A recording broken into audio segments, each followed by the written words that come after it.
Here is what I would not recommend doing if you're someone who's trying to work on themselves, on their mental health, on their fitness, on their own personal development, and you're trying to use training as your saving grace.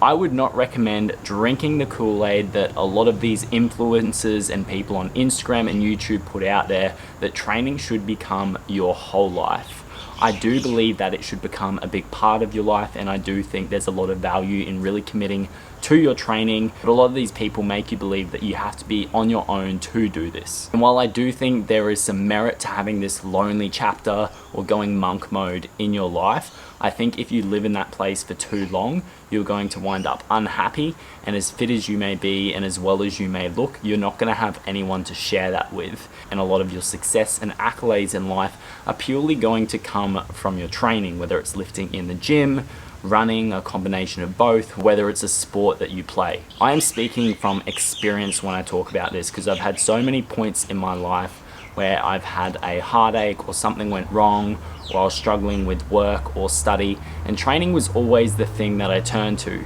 And I've reaped the benefits when it comes to my own health and fitness, and I'll say fitness, but actually health to a degree, because you can abuse training or exercise just like you can anything else. In this day and age, there is so much content out there, and I've been heavily drawn into it as well, where you get these characters telling you that you need to become the toughest version of yourself, the most mentally resilient version of yourself. And you can do this through training, but it doesn't mean that your life has to be fully committed to training. You can still work on your nutrition, your recovery, and get the training that you need to in, but you can still have room for social activities. And even though it might not be with the people that were once in your life, you can still change your circle and get around people who raise your standard and actually help you on this journey, so you aren't on it on your own. And you'll also be competing with other people who are trying to push themselves to be their best. On that note, everybody's going to tell you that you shouldn't compare yourself to others, but I honestly believe that you should compare yourself to others,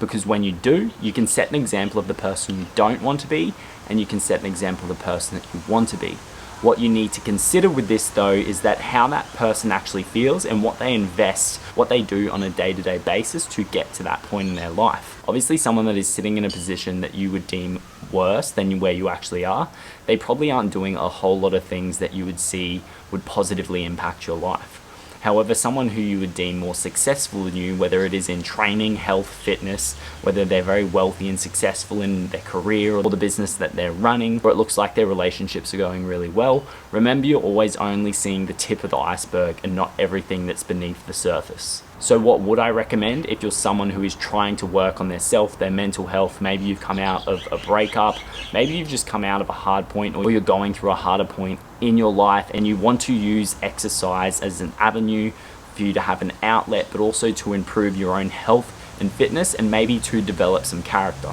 I would 110% recommend going all in, to the extent that you give your best efforts when it comes to your training, your nutrition, and your recovery. But this doesn't mean that you have to become a hermit living under a rock. Sure enough, your balance between your training, your social life, your work, and other things may change, but it doesn't mean that you should spend all your time on your own. Yes, it does mean you should spend a lot of time on your own, as I still believe solitude is something that is very good for us in our own self-development, and it does build character, and it creates a lot more awareness about the person that we are when we're not around other people, and gives you more confidence with yourself, making you more independent. However, if you spend long enough not being around other people, and maybe if you are someone who is looking to date in future, or you want to build a better friend group, if you're not around people, or your interests are very different to some of the people you would like to be around because all you do is train, you're going to have a hard time establishing good relationships and connections because you're so self-focused. So if you're someone who is sitting in this boat at this point in time and you want to get out of it,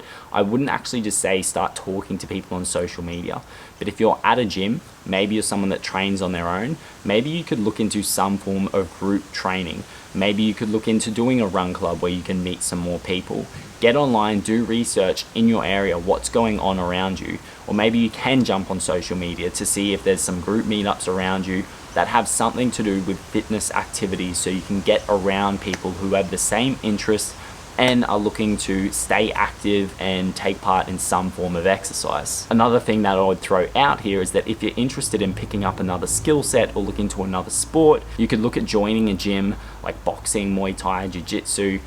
MMA. You could look at doing any other sport that you're interested in where you're going to meet more people there. It doesn't mean that you're immediately going to make best friends, and one thing I would not encourage is that you come across very clingy, like you have no friends, but just be accepting that people may already have their own friend groups, but a lot of people could be there for the same reason as well. Maybe they're looking to make more friends who are like-minded just like you. This is one clear message that I wanted to get out with this week's YouTube video. It's a little different than what I've done in the past, but I really want to knuckle down on some personal experiences and things that I've seen in maybe some of the people I've trained or people that I know go to the gym, and what I see across social media, which is this problem now where we have this whole Sigma male identity where you've got to be this lone wolf going all in and you're not around other people to get some crazy sort of success. The caveat to what I mentioned before about comparing yourself to others is that you have to consider some of these people who are doing this are trying to be the greatest at what they do in whatever sport it is or endeavor that they have. So yes, there will be a certain amount of sacrifice and time that they have to invest into this,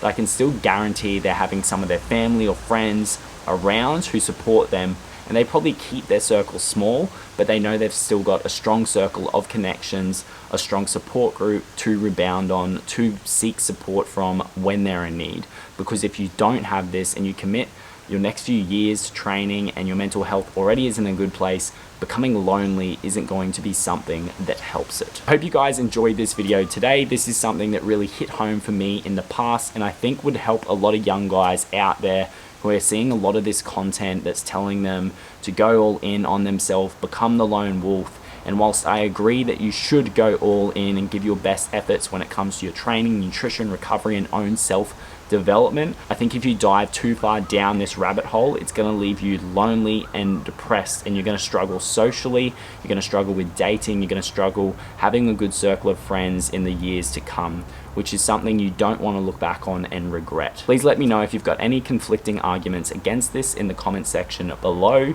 I hope you're liking the content that's coming out. There's going to be more rants like this coming out in future, taking more of that mental health and self-development approach based on my experiences, but again, my own perspective and what I see is going on in the world. I hope you guys like this video today. If you haven't already, subscribe to the channel and be sure to stay tuned for future content coming out. See ya.